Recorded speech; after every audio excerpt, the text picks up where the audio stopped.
Olá pessoal, sejam todos bem-vindos ao nosso podcast Conversas de Mercado. Se você tem interesse de falar sobre economia, finanças, enfim, dinheiro, seja muito bem-vindo porque você está no lugar certo. Eu sou a Priscila, economista, junto com os meus amigos Oscar Lewandowski e Renato Cobo, e nós vamos hoje falar sobre o valor do dinheiro no tempo. Você já ouviu falar sobre isso? O valor do dinheiro no tempo é um conceito econômico que diz que é melhor você receber um dinheiro hoje do que amanhã. Por quê? Por dois motivos. Porque se você recebe hoje, ao invés de amanhã, você pode pegar esse dinheiro e investir no mercado e ser beneficiado com o poder dos juros compostos. Além disso, tem a inflação, né? Que se você deixar para receber um dinheiro amanhã, esse dinheiro não vai mais ter o mesmo poder de compra devido à inflação. Então, é sobre esse conceito que nós vamos falar hoje. Eu acrescentaria que, além da questão financeira em si, do dinheiro, perda de valor, o ser humano, se você perguntar a ele, você prefere uma festa amanhã ou uma festa hoje? Vou à festa hoje. Então, se você chega para ele e diz, você pode ir a um restaurante bom esse mês ou ir no ano que vem, é lógico que ele vai querer, até porque sempre carrega o risco, o restaurante pode não existir, o tempo mudar, as condições não serem as mesmas. Então, se ele tem a disponibilidade de caixa hoje, ele prefere aproveitar essa satisfação, ter o prazer o mais imediatamente possível. Observa que isso aqui é um padrão médio e é a ideia geral. Podemos ter exceções, mas o conceito básico é esse. Quando a gente entra um pouco em algumas considerações de psicólogos e de comportamentais, hoje em dia, então, finanças comportamentais trabalham muito com essa ideia. Sim, acrescentando, o que vai fazer você decidir se você aceita receber o dinheiro hoje ou amanhã, realmente vai ser os juros. Você pode falar assim, tá bom, eu te empresto R$100 e você me paga daqui a um ano, mas você me paga daqui a um ano R$110.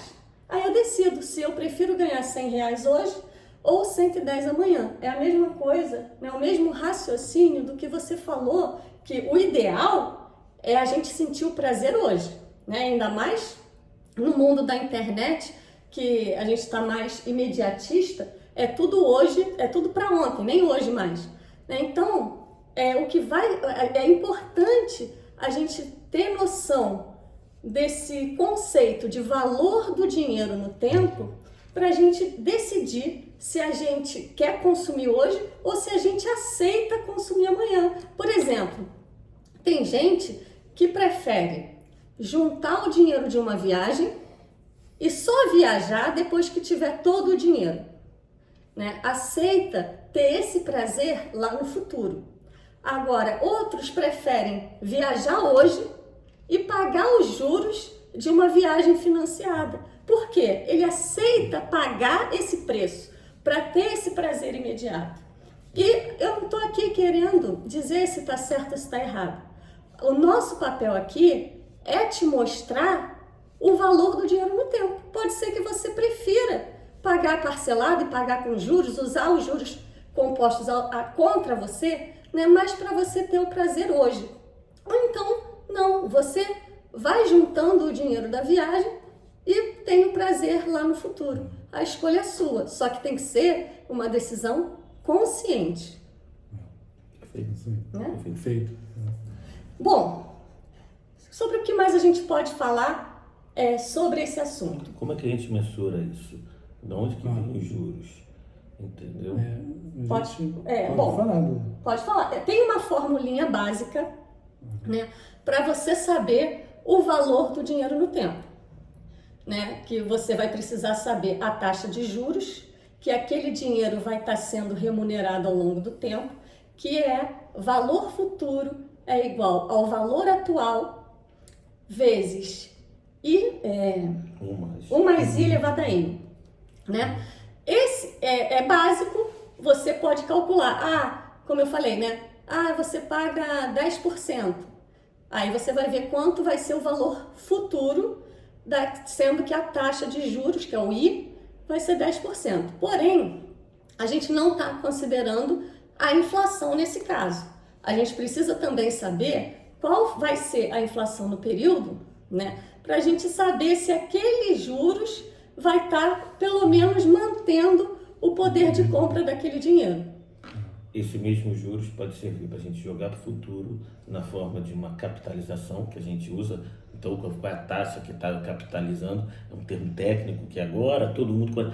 isso quer dizer capitalizar? É a taxa que eu colocando um recurso consigo o recurso de volta e algo mais, ou eu posso raciocinar o contrário, descontando ele do valor que eu espero receber no futuro, quanto ele valeria hoje. Aí a fórmula, só mudando, né, o valor futuro, botando para o outro lado da equação, a gente tem que valor presente é igual a valor futuro, aí sobre 1 mais I elevado a N.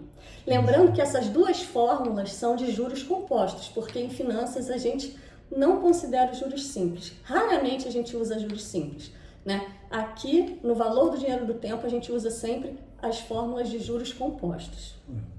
Uma coisa que eu acho que eu posso aqui acrescentar sobre essa discussão, né? Se eu devo consumir hoje ou adiar o meu consumo e consumir no futuro. Mesma coisa uma empresa, se ela deve investir hoje ou se ela deve adiar esse investimento e prorrogar esse investimento para uma data futura. É uma questão muito importante da incerteza, né? A incerteza em economia, a gente aqui está num bate-papo bem informal, ela tem uma incerteza que é passível de cálculo estatístico, né? Probabilístico, e aí ela meio que se confunde com um risco. Segundo, eu não estou falando isso da minha cabeça, estou falando de muitos autores, e tem uma incerteza que não é passível de cálculo, que é exatamente o desconhecimento. E aí, muitas vezes, adiar o consumo é uma decisão racional, em função da incerteza que cerca a sua decisão. Ter o dinheiro em mãos é ter uma certeza.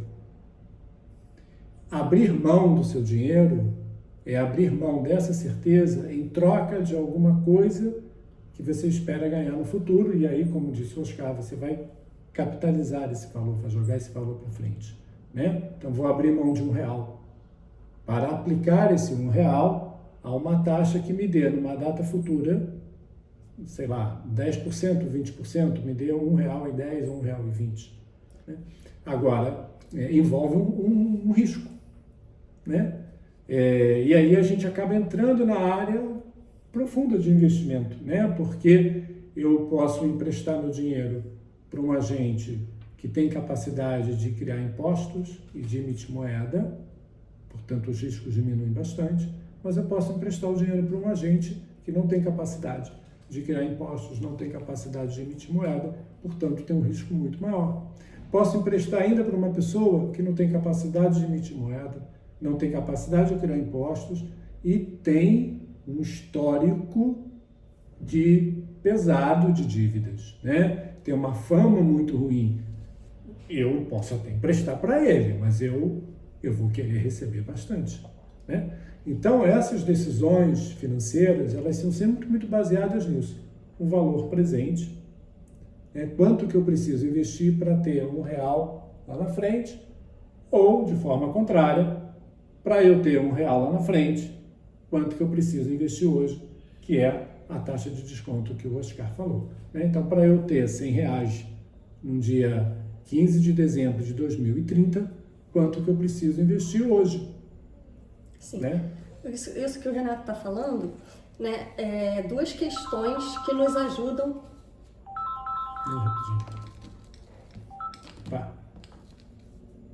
Sobre isso que o Renato está falando, sobre a incerteza, são duas questões que a gente deve avaliar quando a gente está escolhendo o investimento, já que a gente quer usar os juros compostos a nosso favor, fazer o nosso dinheiro se capitalizar, rentabilizar. a gente tem, como tem a incerteza, o melhor é o nosso dinheiro no bolso, certo? O melhor é o dinheiro no bolso, só que a gente precisa usar os juros compostos a nosso favor. E aí a gente tem a questão da incerteza, então como ele falou, quanto mais aquela entidade, né, que a gente está, aquela instituição que a gente está emprestando o nosso dinheiro for confiável, menos taxa de juros a gente aceita. Né? A gente aceita uma taxa menor. Agora, se aquela instituição que a gente fala assim, não sei se ela é tão confiável assim, eu vou até emprestar, mas eu quero uma rentabilidade maior. Além disso, outra questão também que a gente tem que analisar é o tempo. Tá bom, digamos que a taxa seja de 12% ao ano. Quantos anos eu vou ter que deixar o meu dinheiro parado ali? Às vezes tem um produto, um ativo, né, que ele rende 12% ao ano e você tem que ficar com o dinheiro nele por 3 anos. Às vezes tem um de 11% ao ano que você só fica 1 ano com ele parado, preso. Né? Então, às vezes, e isso é pessoal, é de acordo com o seu perfil de risco, né? Você fala assim, não, para mim eu prefiro 11% e ficar com o dinheiro parado 1 ano do que 12% e ficar com o dinheiro preso 3 anos. Isso você precisa começar a conhecer o seu perfil de investimento, porque às vezes pode alguém falar para você que aquele investimento é maravilhoso, mas não é adequado para você porque você não quer ficar com o dinheiro preso tanto tempo. Tá? Então essas duas variáveis, né? Qual é a rentabilidade de acordo com o risco daquele produto e quanto tempo você vai ter que ficar com ele imobilizado para ter essa rentabilidade, são duas variáveis fundamentais para você escolher o investimento que você vai fazer com o seu dinheiro. Você abre a mão da liquidez, né, Priscila? Então, a pessoa tem que tomar uma decisão, né? Ela pode ficar tanto tempo sem o dinheiro, com dinheiro investido, ela não pode, né? Então isso é uma coisa muito particular. Eu já vi muita gente investir o dinheiro num produto, mas ela não percebeu, não se atentou que ela teria que ficar com o dinheiro preso tanto tempo, precisou sacar o dinheiro e perdeu o dinheiro. Né? Então tem que ficar atento a isso. No mercado acionário isso é importante. Ou seja, a gente não pode ter exageros. Parte da ideia que a gente vai daqui a pouco até conversar sobre isso, qual é a solução para isso, eu diria que é diversificar, né? Separar um dinheiro para consumo imediato, ter uma parte do recurso para reservas futuras, mesmo que elas fiquem intocáveis, tá? Procurando um prêmio maior, e uma parte dos recursos podem estar separados, mas disponíveis ou à disposição, mesmo que tenhamos uma taxa um pouco menor. Ou seja, de outras formas, todos nós gostamos de uma receita de bolo, mas não existe uma receita de bolo. E existe um momento de cada um, existe a época que as pessoas estão vivendo. Então, frases que podem parecer muito corretas, quando elas são levadas ao extremo, elas exageram. Então, por exemplo, nós fomos criados com a seguinte expressão: mais vale um pássaro na mão do que 2 voando.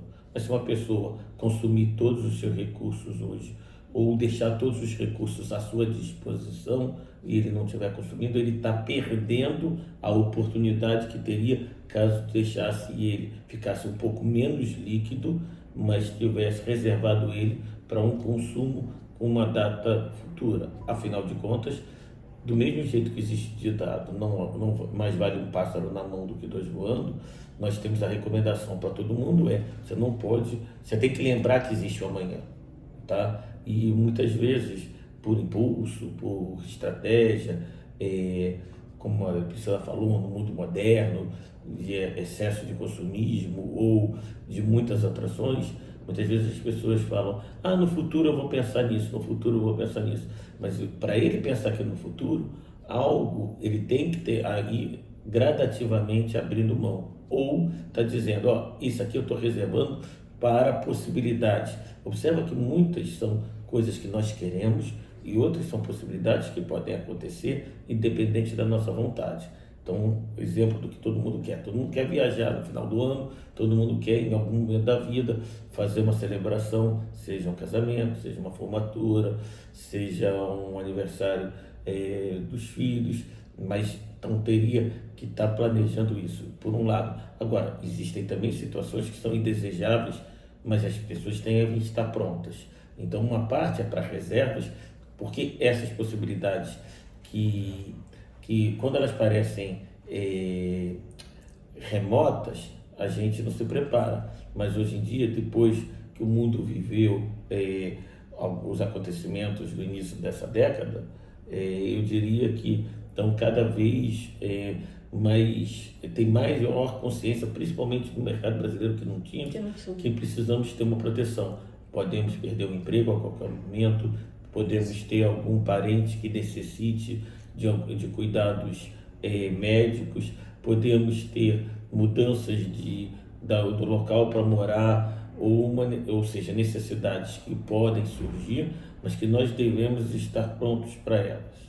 Então, essa é aquela incerteza que eu comentei, Oscar. A incerteza que não é passível de cálculo, né? E aí se vai muito na vivência. Mas é bom sair com paraquedas. Mesmo, não, sim. É lógico que eu não estou dizendo para ninguém pegar o avião agora com paraquedas nas costas. Mas se alguém sabe que ele vai fazer uma viagem e no meio do caminho vai precisar parar, ele leva uma bolsa de mão. Senão, aquela cara que estava fazendo a viagem botou todas as bolsas na parte de baixo do ônibus. Aí no meio da viagem ele quer trocar de roupa, ou precisa de um casaco. Tudo bem, ele se aliviou, menos coisa para ele carregar, colocou no bagageiro do ônibus. Mas no meio do caminho ele pode precisar. Então, agora, se ele botar toda a bolsa à disposição dele, ele não tem conforto no assento dele. Então, o que ele vai precisar daqui a pouco, numa viagem, o que ele vai precisar a cada momento, cada um decide. Bolsa de mulher gosta de ter tudo lá. Nós gostamos de enfiar tudo na mala, a gente só vê quando chega. Eu costumo dizer que a minha bolsa é a bolsa do gato Félix. Tem tudo ali dentro. Entendeu? Agora, quanto a essa incerteza que vocês estão falando, eu costumo falar sobre a estatística. Tudo bem, a gente não tem certeza do amanhã, é fato. Porém, usando a estatística, tem mais chance de eu estar viva amanhã ou não? Hoje, como eu estou bem de saúde, ainda não estou lá na idade, né, de contagem regressiva. Então, eu acredito, pela estatística, que tem mais chance de eu estar viva amanhã do que não estar. Então, eu não posso consumir tudo hoje, né, esperando que não tenha amanhã, porque provavelmente terá o amanhã. Né? Então, né? Provavelmente terá o amanhã. Né? Isso vai muito naquela visão. Tem gente que quer viver loucamente, né? Vamos viver loucamente o presente, porque eu não sei se eu vou estar vivo. Né? Mas se você estiver vivo, o que você vai fazer? Pois é. Né? Então tem que viver com responsabilidade. E a vida mostra pra gente que a vida da gente tem altos e tem baixos, né? E a gente só consegue guardar e aplicar quando a gente está numa fase financeira de ascensão. Porque quando circunstâncias da vida fazem a gente perder o emprego, ali é o momento de contenção, ali não é momento de investir, né? Estou falando de forma geral. Então a gente precisa, na fase que a gente está em ascensão, a gente precisa guardar uma parte do nosso dinheiro para que a gente possa investir e criar as reservas que o Oscar falou, que são fundamentais para as contingências. Né? Às vezes não é com a gente, às vezes é com um ente querido que precisa de uma ajuda por algo inesperado. Então a gente precisa ter uma reserva para poder socorrer, acolher essa pessoa. Né? Agora, Renato, quer falar alguma coisa? Queria falar, porque a gente pensa que essa decisão muitas vezes ela é tomada só em função da gente. Obviamente, que se a gente vê que o mercado está pagando um juros maior, a gente diz assim, eu estou disposto a consumir um pouco menos hoje, porque afinal de contas, o preço que o juros está pagando, principalmente quando ele é substancialmente acima da inflação esperada, ele vai me dar o mesmo poder de compra que eu tenho hoje no futuro e mais um prêmio.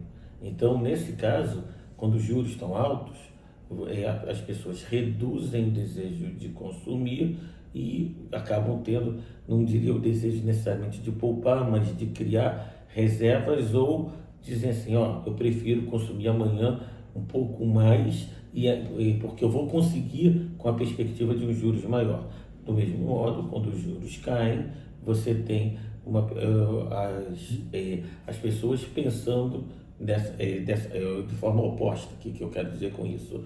Ora, se é para eu ter mais 2% num ambiente que a inflação vai ser 2 ou 2,5 ou até 3 ou bem mais, então eu prefiro consumir hoje, vou ter o mínimo de reserva possível.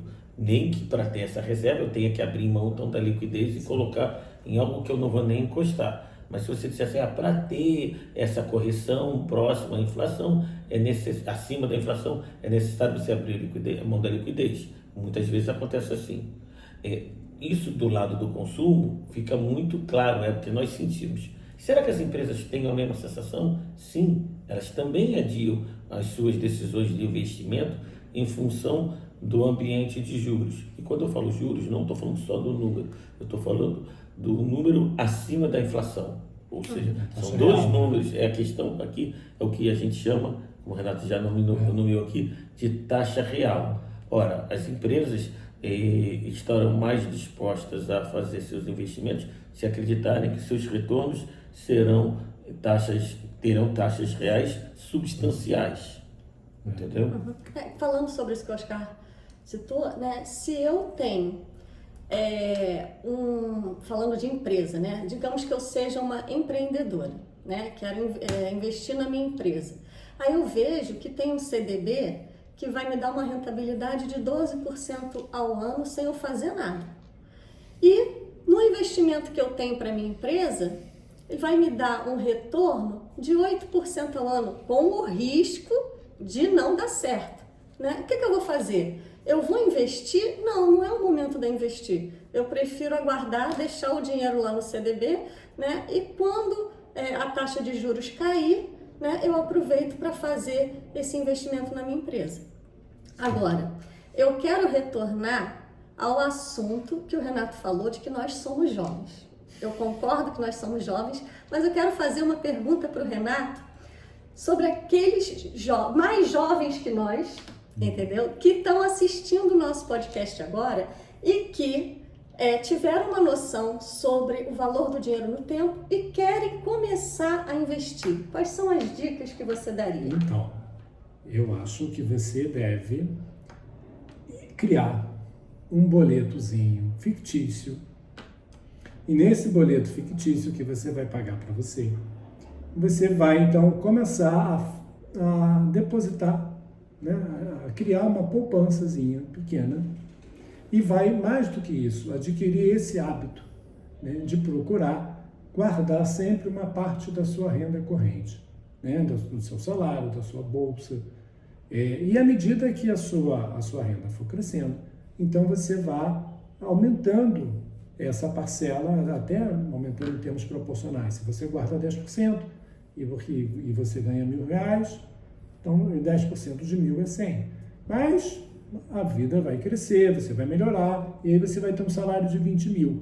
Quando você tiver um salário de 20.000, você não vai mais guardar 10%. Seria interessante que você guardasse 15%, 20%, se for possível, né?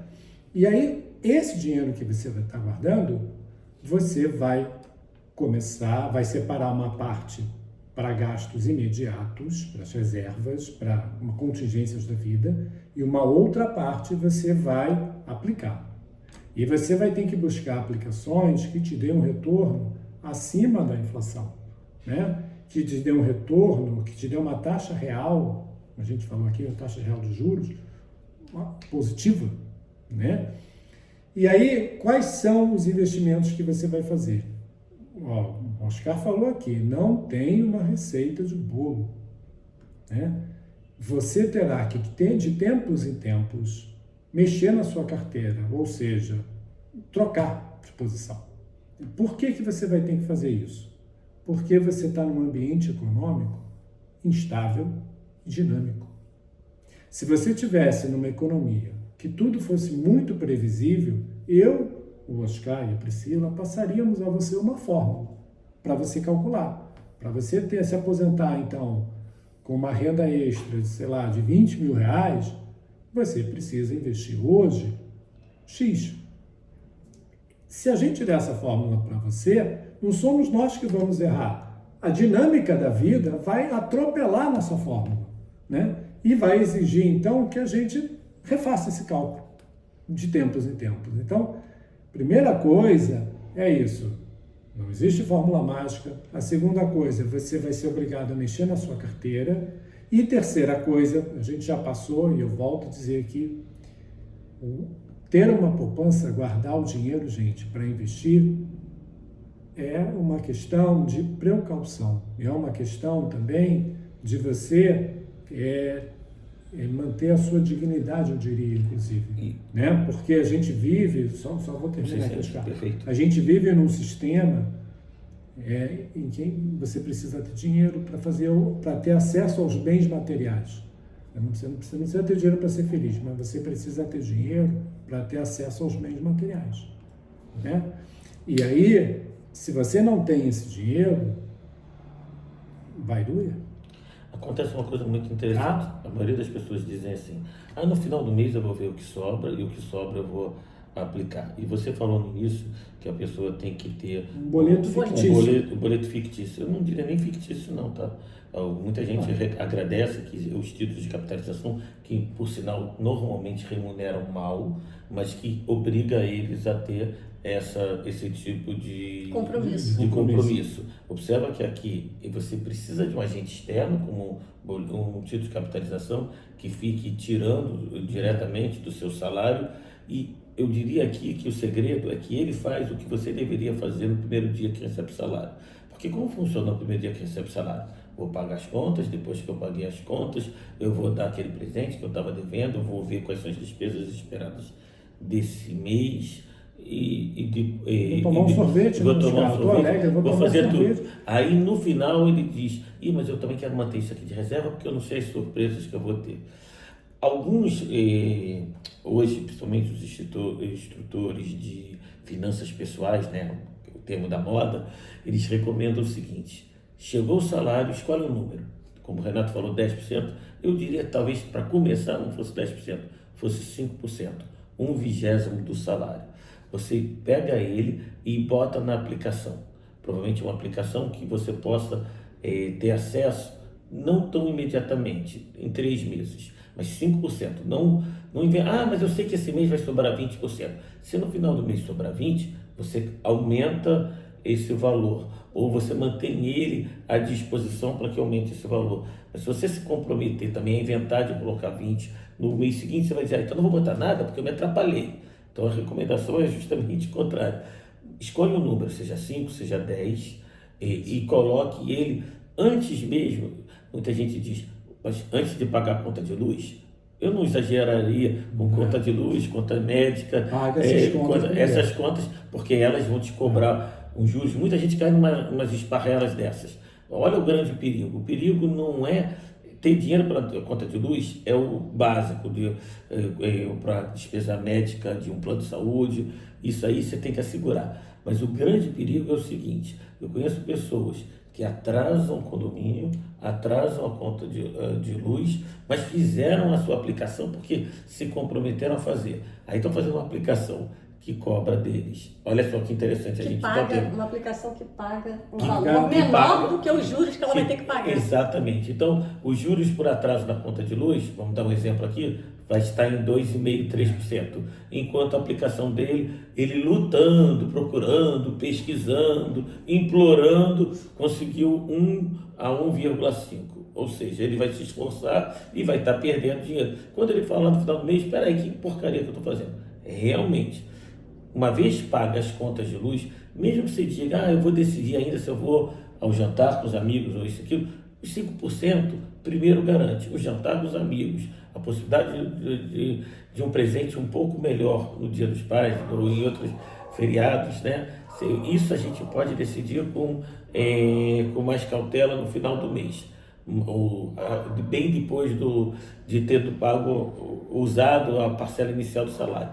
Agora, as contas básicas que serão devidamente multadas, lembra que a gente brincou aqui com taxa de atualização de capitalização, aquilo que eu invisto e aquilo que eu trago. Se por um acaso você estiver achando que está sendo muito esperto nisso, faz as contas. É muito raro você conseguir algo que é superior, não vou dizer que é impossível, mas é muito raro você conseguir alguma coisa que é superior às multas cobradas, tá? Agora, detalhe, isso vale a pena ser investigado caso a caso. Talvez o caso mais interessante e que pouca gente faz as contas, e esse ano eu percebi no início do ano, foi o IPTU.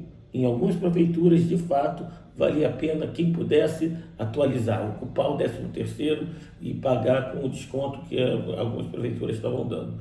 Outras prefeituras estavam dando descontos bem inferiores e fazendo a conta na ponta do lápis. Valia a pena ele, de repente, dizer, como ele tem uma renda, ele até dizer, separo esse recurso, deixo e vou estar ocupando. Mas isso aconteceu porque justamente esse ano tiveram, enquanto algumas prefeituras deram descontos próximos a 3%, 4%, outras deram descontos do IPTU próximas a 10%. Eu mesmo vi algumas com 9%. Observa que isso aqui é muito interessante. A gente tem que fazer a conta na ponta do lápis. Muito cuidado. Taxa de juros pode ser calculada a partir da taxa de desconto, mas não é a mesma coisa. Só para a gente não ficar se aprofundando muito nisso, vou fazer um exercício mental com vocês. R$100, quando alguém dá um desconto de 20, ele vem para 80. Quando ele vai de 80 e volta para R$100, ele precisa aumentar 25%. Aí eu vou fazer a frase que eu gosto de dizer, tá bom? Para descer, todo santo ajuda, tá bom? Para subir, o esforço é sempre maior. É verdade. É verdade. Eu queria, para a gente já estar finalizando o nosso podcast de hoje, eu queria falar para esses mais jovens que nós, né, para estudar. Estudem sobre os investimentos. A decisão de poupar e a importância, a necessidade de poupar, você já se conscientizou. O segundo passo é você começar a estudar, para você ver realmente. O Oscar não tirou essa conta do IPTU, né, da cabeça dele. Ele investigou, ele viu que isso estava acontecendo.